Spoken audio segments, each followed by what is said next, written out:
여러분 안녕하십니까? 디자인과 마케팅 제6강을 시작하겠습니다. 저는 경주대학교 고경래 교수입니다.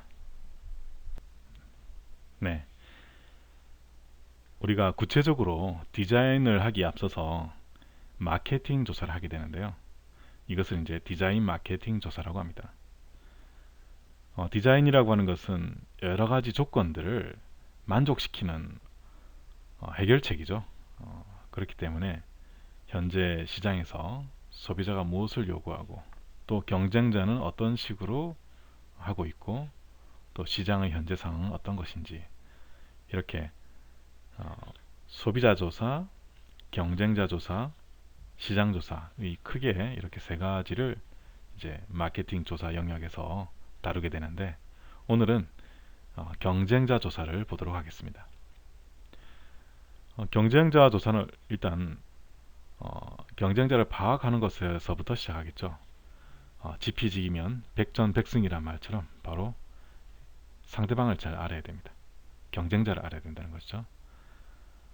어, 그런데 경쟁자 분석은 적극적인 자료 수집에서부터 시작하는데 자료만 수집한다고 해서 충분하지는 않습니다.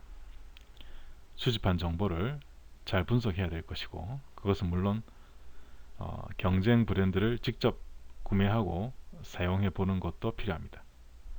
즉 고객의 시각으로 소비자의 시각으로 시장의 경쟁 상황을 분석하는 것이죠. 이것이 매우 중요합니다.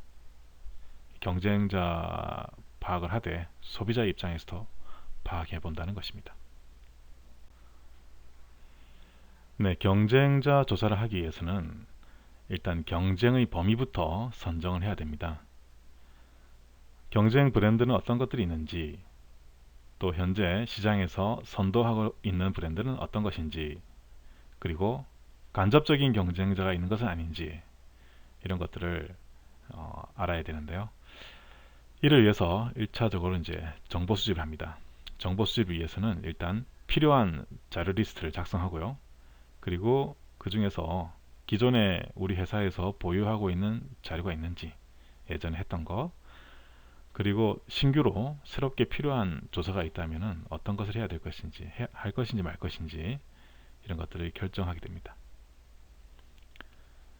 시장 조사 방법에는 이제 기존 시장 그리고 새로운 시장 또 기존 상품 새로운 상품 이 네 가지 조건을 가지고 구획을 해서 자료를 갖춰 놓을 수 있겠습니다.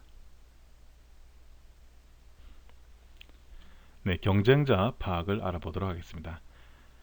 경쟁자 파악을 위해서는 보통 포지셔닝 분석을 합니다. 우리 브랜드가 또는 상대방의 브랜드가 어떤 위치에 있는지 그 포지셔닝을 파악한다는 것이죠.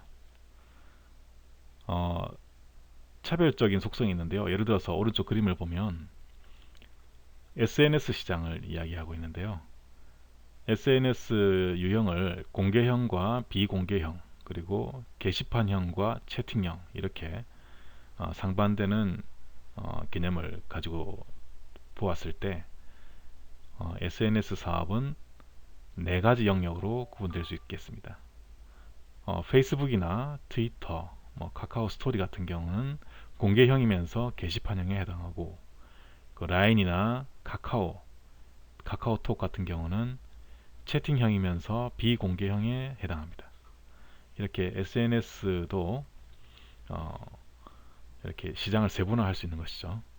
그리고 어디에 속하는지 그렇죠? 이런 것들을 이제 파악하는 것이 포지셔닝 분석인데요. 보통 이런 식으로 십자가형의 어떤 X축과 Y축을 그어놓고 상반되는 개념을 배치해서 어디에 속하는지 포지셔닝 분석을 많이 하게 됩니다.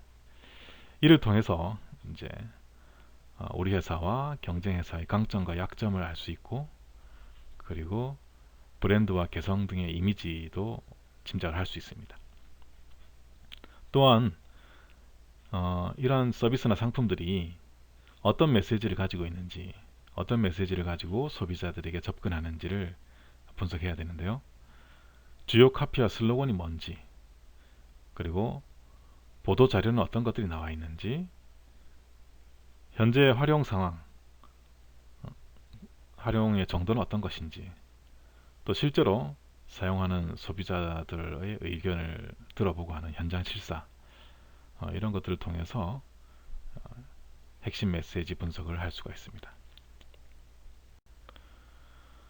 또 한 가지 예를 들어 보자면은 이제 커피 브랜드인데요. 커피 브랜드는 대중적인 것과 프리미엄, 그 다음에 고가와 저가, 이렇게 Y축, X축을 그어 볼 수 있고요. 그래서 대중적이면서 저가형에 해당하는 브랜드는 어떤 것들이 있고, 또 대중적이면서 조금 고가인 것들은 어떤 것들이 있고, 대중적이면서 프리미엄 이미지를 가지고 있는 것들은 어떤 것들이 있는지, 이렇게 분석해 볼 수 있죠. 물론 이 분석이 아주 정확하다고는 할 수 없지만, 이렇게 이런 과정을 거쳐서 우리 회사의 포지셔닝이 어느 쪽에 있고, 경쟁사는 어떤 부류에 있는 회사들이 경쟁사인지, 이런 것들을 알 수가 있습니다. 네, 경쟁자 파악을 위한 수단으로는 시각 이미지 분석이 있고요. 브랜드 전략 분석도 있습니다. 시각 이미지 분석이라고 하는 것은 심벌 마크를 어떤 거를 쓰고 있는지, 로고 타입의 모양과 그것들의 색이 주는 이미지는 어떤 것인지, 그리고 이런 디자인들을 활용한 간판, 그리고 홍보물들의 어떤 퀄리티나 이미지가 어떤 것인지, 어떤지, 뭐 세련됐는지, 뭐 이런 것들이죠. 뭐 세련되면 좋겠고, 또 소비자들의 어떤 그 감성에 잘 호소할 수 있으면 좋겠죠. 그리고 브랜드 전략도 분석하는데요.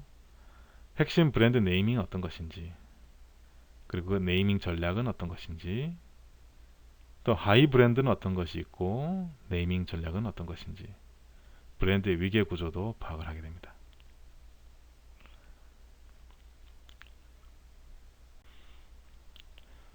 네, 브랜드라고 하는 것은 여러분들 익히 알고 있는 오른쪽에 있는 그림과 같은 것들입니다. 물론 이건 상표죠, 그렇죠? 로고 타입인데요. 로고 타입이라고 하는 것은 이제 문자를 위주로 해서 상징적인 이미지를 만들어내는 것을 로고 타입이라 합니다. 로고 타입 위주의 브랜드 네이밍 디자인이 되어 있습니다. 이 브랜드 네이밍은 이제 소비자의 마음을 끄는 것이 중요한 것이죠. 그래서 브랜드 네이밍은 단순히 이름 짓기가 아니라 소비자들에게 어필할 수 있는, 소비자의 주목을 끌 수 있는, 더 나아가서 소비자의 공감을 얻을 수 있는 것이 중요하다. 브랜드 네이밍은 그런 것이다는 것입니다. 네, 또한 경쟁자 파악을 위해서는 판매 현장 실사를 하기도 하는데요. 가장 쉬운 것이 웹사이트를 방문하는 것이죠. 그 다음에 실제로 매장을 방문해 보는 것, 그리고 판매 직원과 은근슬쩍 대화도 해보고, 실제로 제품을 구입해서 사용해 보기도 하고, 즉 고객의 입장에서 서비스를 체험해 보는 것입니다. 이런 것들이 판매 현장 실사에 해당하고요. 그리고 지금까지 조사해 왔던 내용들을 분석하고 그 결과를 종합하는 단계로 들어갑니다. 그래서 결론을 도출하게 되는데, 물론 이제 결과 보고를 해야 되겠죠. 이렇게 도출된 결론은 바로 이제 디자인에 반영이 되는 것이죠. 디자인을 하기 앞서서 이런 데이터 도출이 필요하다는 것입니다. 패션 시장에 있어서 그 시장 분석을 해본다면, 이렇게 축을 두 축이 아니라 8축 정도를, 네 축인가요? 4축 정도를 그어서 프리미엄과 리저너블, 그 다음에 뉴 베이직과 트렌드, 모던과 어번, 영과 어덜트, 이런 상반된 개념의 축을 그어서 우리 브랜드가 어떤 범위까지 커버하고 있는지, 그리고 경쟁사는 어떤 범위에 해당하고 있는지, 이런 것들을 이제 도출해 볼 수가 있겠죠. 경쟁자 파악을 좀 더 효과적으로 하기 위해서 어, 체크리스트를 작성하게 되는데요. 이 체크리스트에는 경쟁 기업과 브랜드에는 어떤 것들이 있는지, 그리고 그 브랜드는 고객에게 어떤 의미를 전달하고 있는지, 그 브랜드의 주요 시장과 고객층은 어떤 것인지, 그들의 강점은 무엇인지, 단점은 무엇인지, 고객을 대하는 태도와 분위기는 어떤지, 시장과 고객의 인식 내에 위치한 그들의 즉 경쟁사의 포지셔닝은 어떤 것인지, 또 우리의 포지셔닝은 어떤 것인지, 그들은 자신의 고객을 어떻게 정의하고 있는지, 어떤 특성과 성격의 고객을 주로 상대하고 있는지, 고객에게 전달하고자 하는 핵심 메시지는 무엇인지, 회사의 경영 상태는 건전하고 튼튼한지, 어느 정도의 마케팅 비용이 투입되고 있는지, 그들의 시장 점유율은 얼마인지, 그 브랜드의 확장 상태나 정도, 또 확장의 방법은 어떤 것인지, 그 브랜드의 시각적인 이미지나 느낌은 어떤 것인지, 이런 체크리스트를 가지고 경쟁자 파악을 하나하나 해간다면 좀 더 충실한 경쟁자 조사가 될 것입니다. 네, 기업이 생산하고 제공하는 상품과 서비스는 브랜드라고 하는 주장적인 개념을 더하면 브랜드라고 하는 것을 통해서 소비자들에게 어필을 하게 됩니다. 이 브랜드는 메시지를 담고 있는데요. 이 메시지는 기업에서 만들어진 것이긴 하지만 이것을 기업의 입장에서 말하는 것이 아니라 소비자의 입장에서 그 메시지를 재구성해서 전달하게 됩니다. 그래야 소비자들에게 좀 더 쉽게 어필할 수 있고 소비자들은 해당 회사의 그 회사의 상품에 호감을 가질 수 있기 때문입니다. 그래서 소비자 입장에서 언어를 재구성하고 또 복잡하게 길게 설명되는 듯한 그런 문장이 아니라 굵고 짧게 심플한 문장으로 소비자의 마음에 파고들 수 있는 그런 메시지가 필요한 것입니다. 디자인은 이런 메시지를 담고 있는 것이죠. 기업은 다양한 유형의 경쟁을 하고 있기 때문에 마케팅이 성공하기 위해서는 고객의 욕구를 경쟁자보다 더 효과적이고 더 효율적으로 충족시켜 주어야 합니다. 여기서 우리 회사는 동일한 시장과 이웃 고객을 표적 시장으로 삼고 있는 다른 모든 회사와 조직을 경쟁자로 보아야 할 것입니다. 따라서 기업은 고객의 충성도를 확보하기 위해서 경쟁자를 확실하게 인식하고 이들의 동향을 분석하고 이에 대응하는 전략을 전개해야 합니다. 그러면 경쟁자는 어떤 것들이 있습니까? 세 가지 차원으로 분류해 볼 수 있는데, 상표 경쟁자, 제품 형태 경쟁자, 제품군 경쟁자, 이렇게 분류해 볼 수 있습니다. 네, 경쟁자는 상표 경쟁자, 제품 경쟁자, 제품군 경쟁자, 이렇게 세 가지로 분류해 볼 수 있겠습니다. 상표 경쟁자의 경우는 같은 유형의 제품과 서비스에 속하면서 시장 동안 동일한 시장을 표적으로 삼는 회사들을 말합니다. 예를 들어 스포츠 음료 같은 경우는 이제 게토레이를 만드는 회사와 포카리 스웨트를 만드는 회사를 말하는 것이죠. 그리고 제품 형태 경쟁자는 같은 제품군에 포함되는 모든 제품의 생산 및 판매사들을 말합니다. 예를 들어서 스포츠 음료 기업의 경우에는 스포츠 음료는 물론이고 콜라나 사이다 등 비알코올 음료면 모두 해당한다는 거죠. 그런 제품군을 생산하는 기업들을 모두 경쟁자로 보는 것을 말합니다. 제품군 경쟁자는 다른 제품군에 속하지만 우리 회사와 시장을 공유할 가능성 있는 제품들까지 포함시킬 경우에 해당하는데요. 스포츠 음료를 예를 들자면 비알코올 음료뿐만 아니라 맥주, 포도주 등 알코올 음료와 우유, 주스 같은 뭐 건강식품이라 해야 되나요?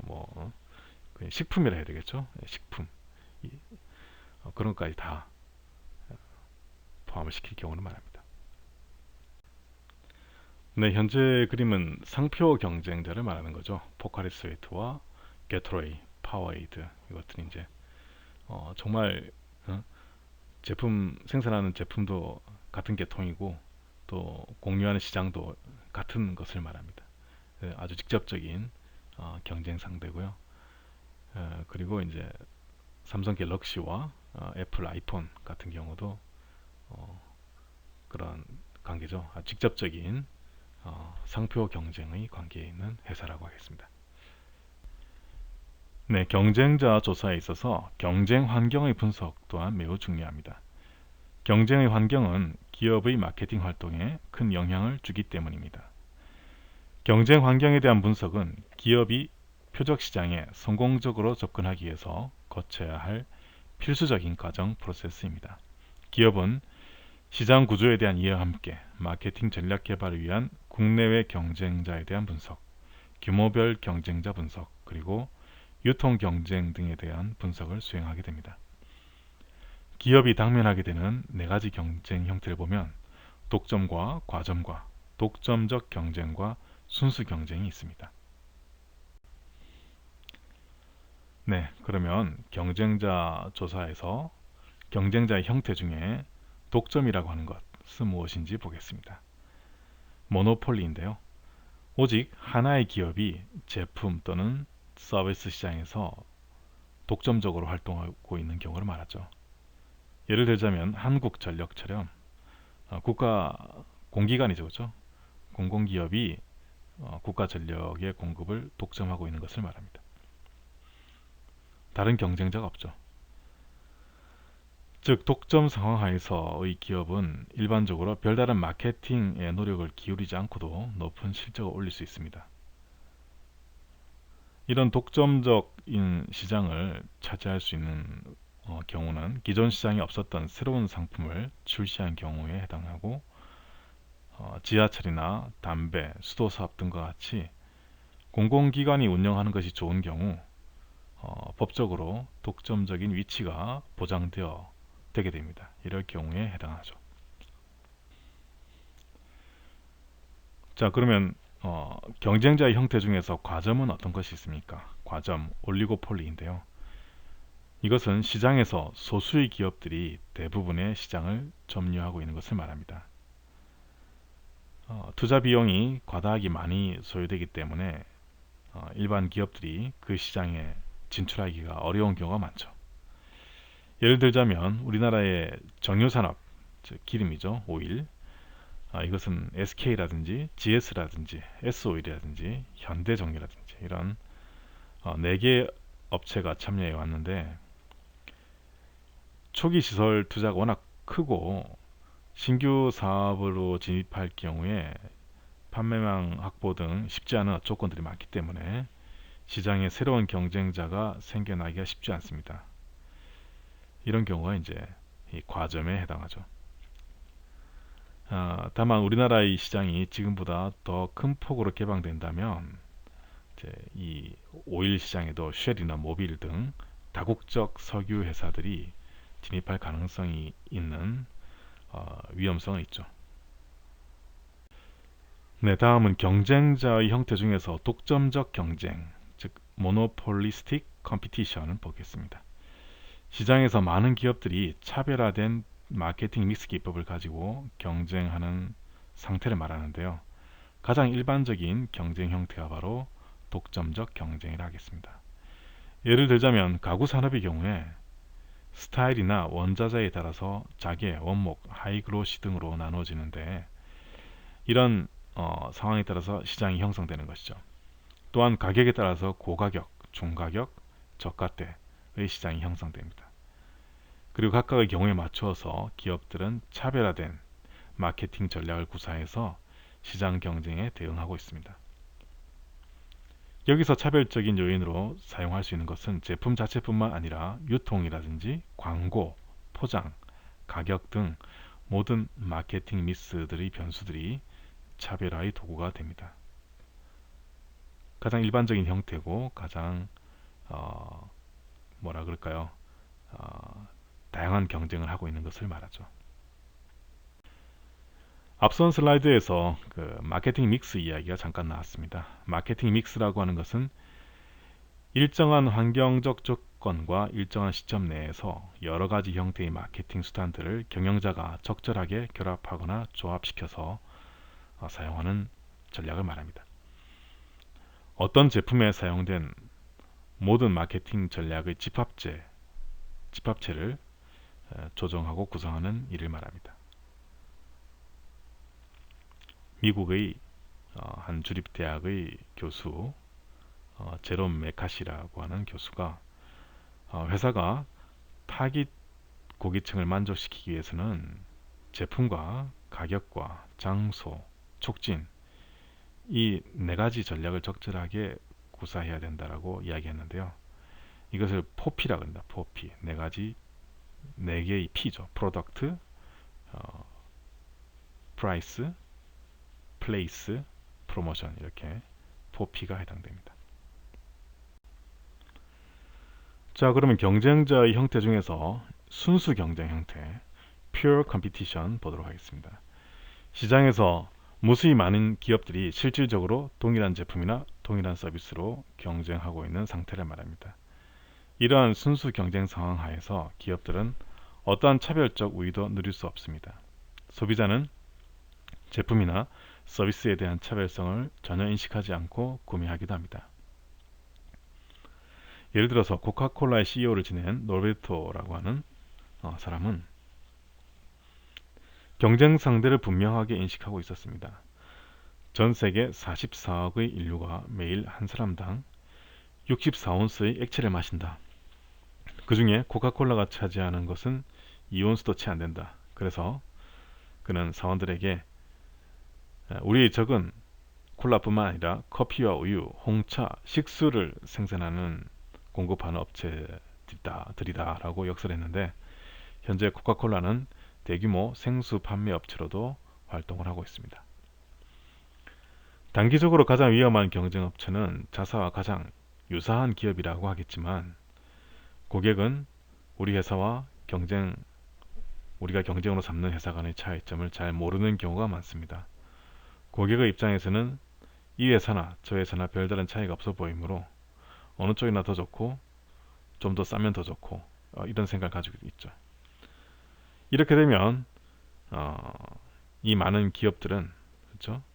특별히 어떤 우위를 누릴 만한, 어떤 차별적 우위를 누릴 만한 조건이 없는 상태의 많은 기업들이 이쯤 되면 이제 차별화만이 경쟁에서 살아남는 길이라고 인식하게 됩니다. 마케팅 대가인 시어도 레비트라고 하는 사람은 새로운 양상의 경쟁은 기업이 저마다 공장에서 만들어낸 것을 놓고 벌이는 것이 아니라 포장과 서비스, 광고, 파이낸싱, 배달체계, 보관 등 사람들이 가치를 두는 그 밖의 여러 가지 서비스 요소로 제품의 부가가치를 높이는 것을 두고 벌어진다고 했습니다. 즉, 가까이 있는 경쟁 업체만을 경계할 것이 아니라 신경 써야 될 것들이 많다라고 하는 것이죠. 네, 경쟁자를 분석함에 있어서 산업 내에서 어떤 경쟁 요소가 어떤 것들이 있는지 분석하는 것도 중요합니다. 이런 경쟁 분석 이론은 산업 조직론에서 제시되었는데요. 포터 교수라고 하는 사람입니다. 그는 경쟁의 범위를 동종 업종에 있는 기업 간의 경쟁뿐만 아니라 그것을 넘어서서 동종 산업 내에 참여하는 공급자와 구매자까지도 포함을 시켰습니다.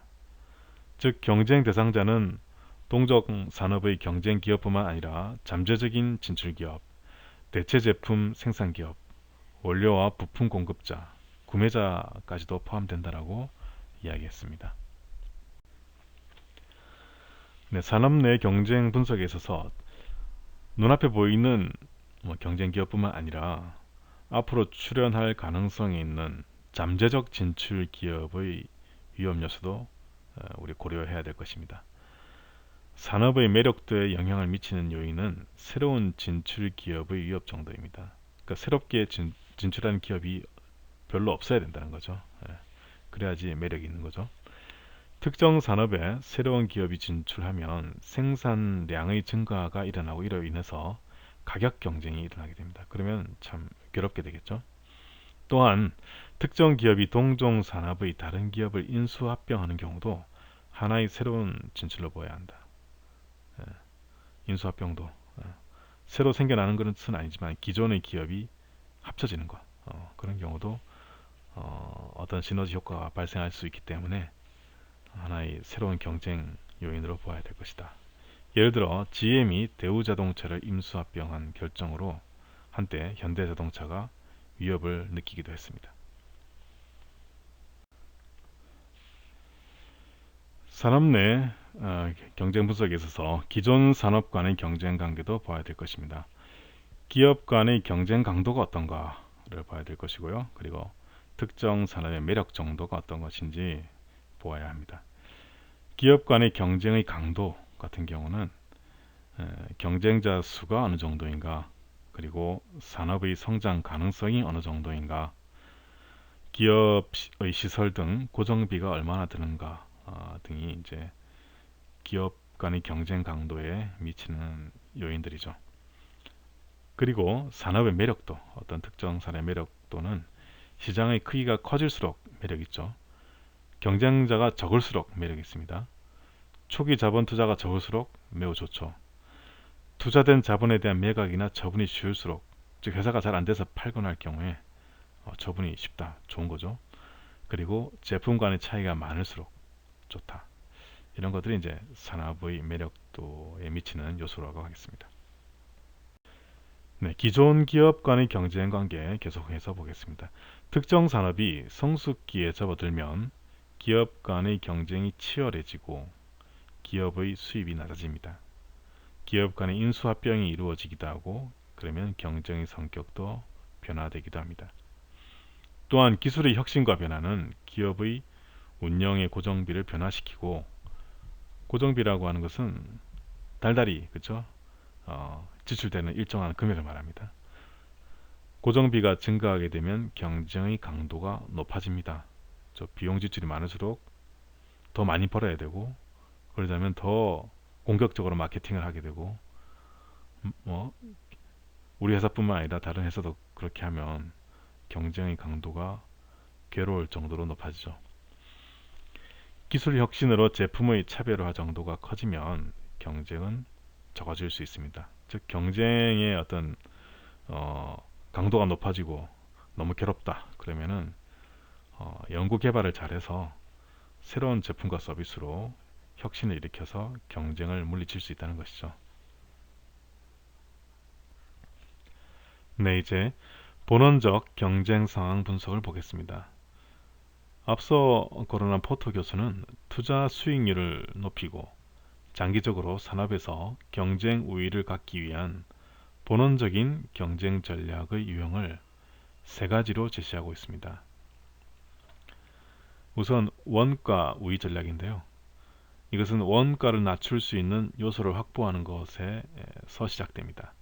즉 희소 자원을 안정적으로 조달받을 수 있는 능력, 그리고 시장 점유율의 향상으로 대량 판매 기법을 사용할 수 있는지 여부, 이런 것들이 있는데요.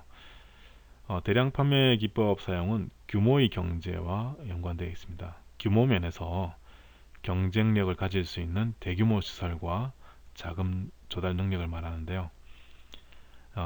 규모의 경제에서는 혁신적인 제조 공정 기술로 원가를 절감할 수 있는 제품을 개발하고, 전통적으로 제공되어 온 제품의 경우에는 유통 방식의 변경과 혁신을 도모하고, 그리고 원료의 조달, 생산 및 최종 제품의 수송, 원가 절감이 가능한 입지 조건 확보, 그리고 규모의 경제 효과를 이용한 생산 원가와 공통 비용을 절감하는 것, 이런 것들이 들을 수 있겠습니다. 네, 본원적 경쟁 상황 분석에서 두 번째 전략인 차별화 전략 보겠습니다. 차별화 전략은 기업이 제공하는 상품, 즉 제품과 서비스를 차별화하는 것을 말하는데요. 구매자가 독특하다고 인식할 수 있는 상품을 개발하는 것에서 시작됩니다.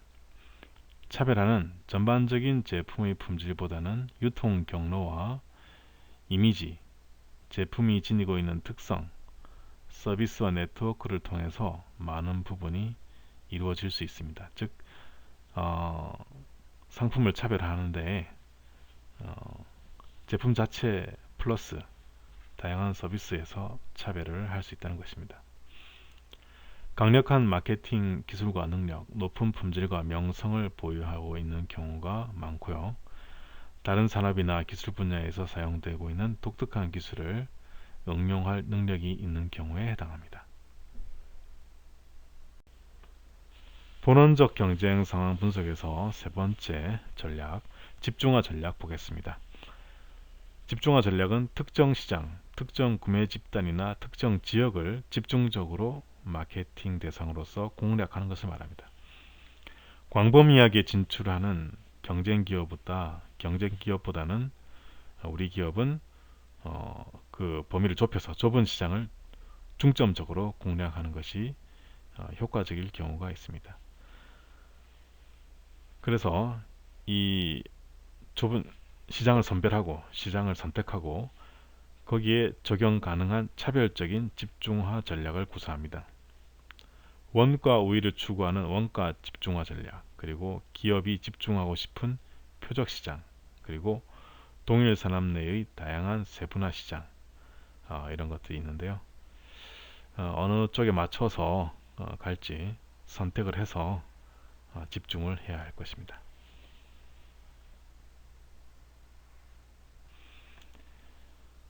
마케팅 전략의 기본은 시장 세분화인데요. 이렇게 노년층을 공략할지, 그 다음에 중장년층을 대상으로 할지, 그 다음에 주부, 여성을 대상으로 할지, 그리고 아이들을 대상으로 할지, 어떤 그 시장이 세분화될 수가 있겠죠. 이것은 이제 그 사용자, 고객의 연령대별, 성별, 그리고 직업별 이런 세분화를 이야기하고 있는 그림입니다. 네, 경쟁자라고 하는 것은 굉장히 중요하죠. 물론 경쟁을 안 하고 살면 좋겠지만 경쟁을 할 수밖에 없는 상황이죠. 특히 이런 기업들 같은 경우는 더욱 그렇습니다. 물론 독점적인 기업은 경쟁 없이도 운영할 수 있겠지만 많은 기업들은 경쟁 속에서 살아남기 위해서 발버둥을 치고 있습니다. 이렇게 경쟁에서 이기기 위해서는 지피지기면 백전백승이라고 경쟁자를 잘 알아야 되는데, 경쟁자의 장점은 장점을 배워서 나의 것으로 만들고, 또한 경쟁자의 단점을 파악해서 그것을 역으로 공격할 수 있는 그런 전략이 필요한 것이죠. 보통 창업자는 경쟁을 너무 가볍게 생각하는 경우가 많습니다. 굉장히 도전적이고 하다 보니까 이런 경쟁을 가볍게 생각할 수 있지만 항상 신경 써야 할 것이 이제 경쟁자에 대한 분석이죠. 어떤 식으로 시장을 쟁취하고 석권할 것인지, 창업만 한 게 아니라 시장을 석권하겠다는 어떤 야심이 있어야 되는 거죠. 그러기 위해서 지속적인 경쟁사 분석이 필요합니다. 경쟁사의 전략과 경영 자원은 어떤 것이 있는지, 경쟁사의 매출액과 시장 점유율은 어느 정도인지, 경쟁사의 이익에 대한 분석도 해야 되고요.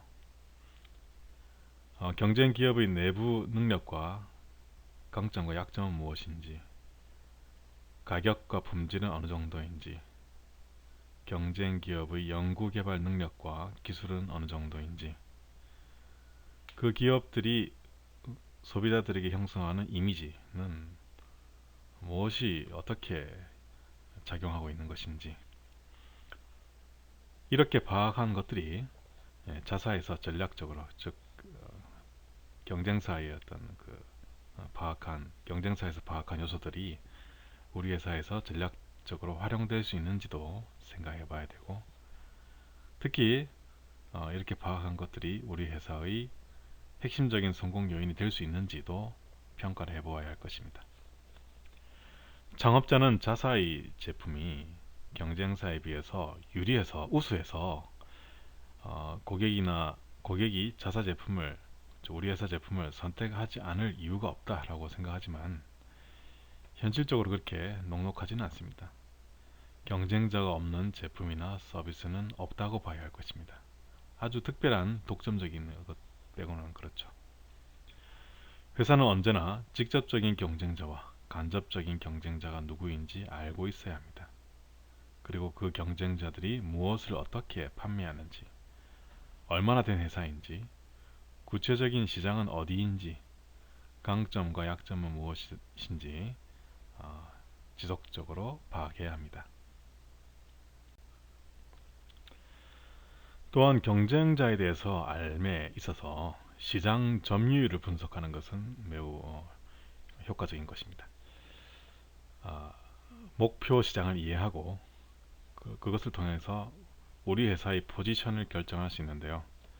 시장 점유율이 높은 몇몇 경쟁 회사는 우리 회사가 목표 시장을 이해하고 우리 회사의 포지션을 결정하는 데 도움이 됩니다. 이런 경쟁사들은 고객이 원하는 제품이나 서비스의 표준 특성을 잘 정의하고 있으며 무엇이 고객의 선택에 영향을 주며 어떻게 시장 점유율을 유지할 수 있는지에 대한 노하우를 가지고 있습니다. 그래서 이런 대표적인 회사들은 잘 분석을 해서 우리 회사는 어떻게 갈 것인지 포지션을 결정하는 데 도움을 얻을 수가 있습니다. 도움이 된다는 것이죠. 그리고 시장 점유율을 분석함으로 인해서 사업 계획서를 작성하는 데 도움을 받을 수 있습니다. 향후 우리 회사의 시장 점유율을 합리적으로 예측하고 이것에 기초해서 자금 조달 계획이 나와야 합니다. 시장 점유율을 확보하는 효과적인 방법으로는 틈새 시장에 집중적으로 공략하는 방법을 들 수 있습니다. 그리고 잠재 경쟁자에 대한 분석도 굉장히 중요합니다. 잠재 경쟁자와 대체제는 무엇이 있는지 분석을 해두어야 되죠. 제품의 경쟁 관계를 분석함에 있어서 미래의 잠재 경쟁자와의 관계가 어떻게 될 것인지 예측하는 것은 중요합니다. 그리고 대체제에 대한 분석도 중요한데요. 동일 산업은 물론 다른 산업에도 관심을 가져야 하는 것입니다. 컴퓨터의 등장이 타자기의 소멸로 나타내듯이 대체제는 제품의 치명적인 경쟁자가 될 수 있습니다. 최근에는 스마트폰이 발전하니까 카메라 회사가 그쵸? 치명적인 어떤 영향을 받게 되죠. 제품의 생산 라인과 같은 구체적인 자료에 기초해서 도출된 결론을 근거로 향후 5년간의 경쟁 상황을 예측할 수 있다면 잠재 투자자에게 모두 사업의 장기 생존 가능성을 제시해 주는 것이 되고 투자를 많이 받게 되겠죠. 그러면 자금 조달이 좋아지는 것이죠. 그런 의미에서라도 잠재 경쟁이나 대체제에 대한 분석도 합리적으로 해두는 것이 좋겠습니다. 네, 디자인과 마케팅 제6강 이번 강의에서는 경쟁자 분석을 위주로 봤는데요. 강의를 마치도록 하겠습니다. 수고 많았습니다.